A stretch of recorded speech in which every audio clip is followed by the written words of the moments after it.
Well, to the fashion industry now, I'm joined by Livia Firth, co-founder and creative director of EcoAge and CNBC ESG Council member. Hello, Livia. Thank you so much for joining me live from Umbria in Italy. How are you? I'm well, Tania. It's lovely to see you and speaking to you again. Well, Livia, of course, you've been an outspoken voice for achieving sustainability across the fashion industry for many years now. Is fast fashion still the biggest enemy? Well, I think we can all agree that we wouldn't be here talking about sustainability or sustainable fashion if fast fashion didn't exist. Because if you think about it, it's a business model predicated on producing huge volumes of clothes incredibly cheaply to be discarded very quickly on repeat. And today we even have ultra fast fashion brands like Shein that have emerged, which make the fast fashion brands like H&M or Zara look like sustainable option.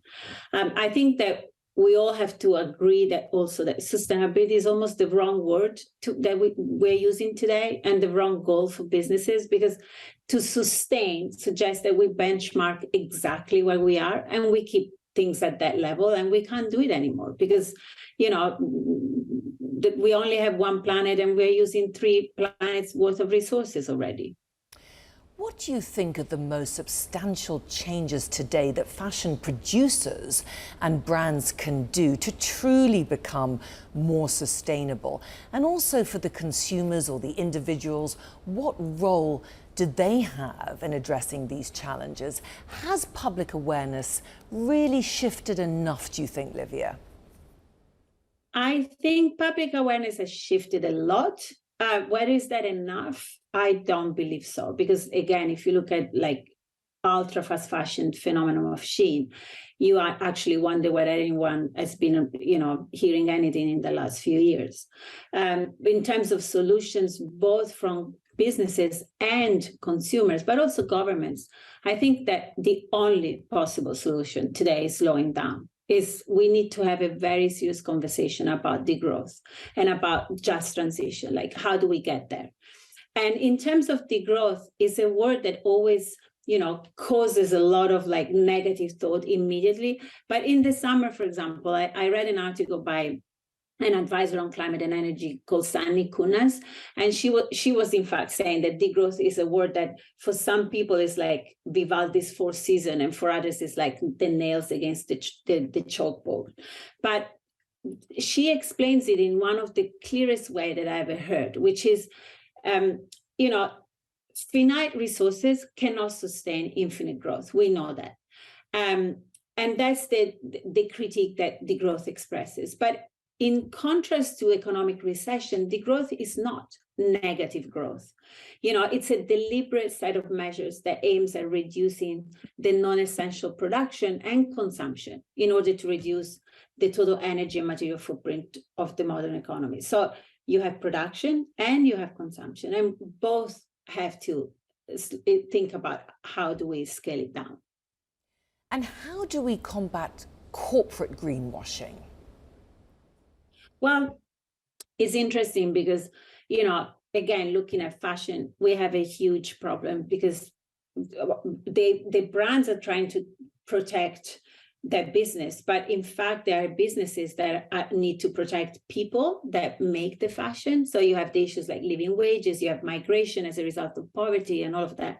You have floods in Pakistan, which is one of the biggest producers of, manufacturing fashion, and you need to protect the materials.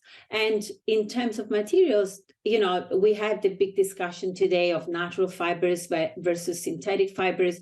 And yesterday, the Changing Market Foundation released yet another incredible investigation linking directly Russian oil to one of the biggest polyester manufacturer in India that then supplies some of the biggest brands that we are all wearing.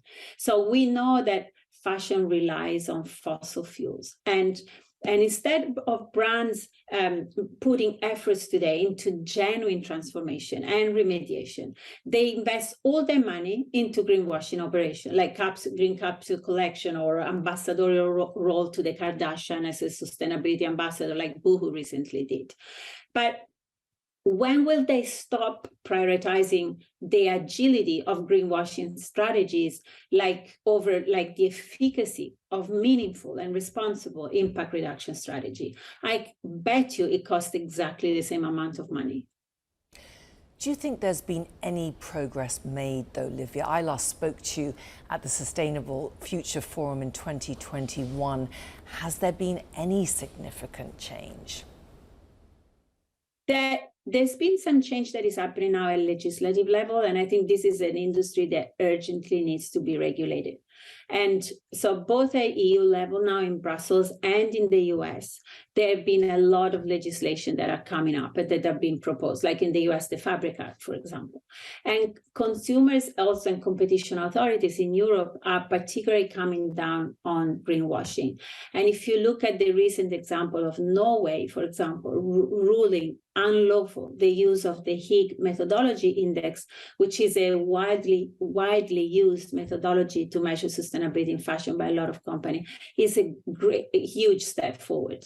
Livia, you created the Renaissance Awards to honor the work of young global leaders in sustainability. Why is that so important for you? What have you learned from them? And also, I just want to ask you, of course, we're coming up to COP27. So what is your message for global leaders there? Well, in terms of the Renaissance Awards, we need to pass the microphone today to the young leaders, because they are the ones who are not only inheriting the future, but they're building the future today. And they're working on incredible solutions. They already know what to do. And unless we ask them, and pass the mic to them, we're never gonna include their change in our solution. This year, we awarded young leaders like Sofia Kiani, which is a young American Iranian activist who founded Climate Cardinals, which is an international non-for-profit with over 5,000 volunteers all over the world that translate climate information into more than 100 languages. Or Nina Coalingua, an indigenous woman, leader of the Quechua community in Ecuador, who campaigns for climate justice and indigenous rights. Or Lino Marrero, who is 15, invented a shoe that can charge a cell phone. So this is fundamental that these young leaders, we should have a COP only for them, and they should be the one at COP27 in the legislation room, in the decision-making room. And in terms for the message to COP, we absolutely need to use fashion and consider fashion as one of the biggest industry, biggest polluter, biggest employer of slave labor worldwide. I refer to the changing market investigation recently. We know that we're never gonna achieve the targets that we have put in place when 60% of the fashion industry relies on oil-based fibers, and no one is talking about. Well, Livia, thank you so much for joining me again on Sustainable Future Forum. Livia Firth, co-founder and creative director of EcoAge.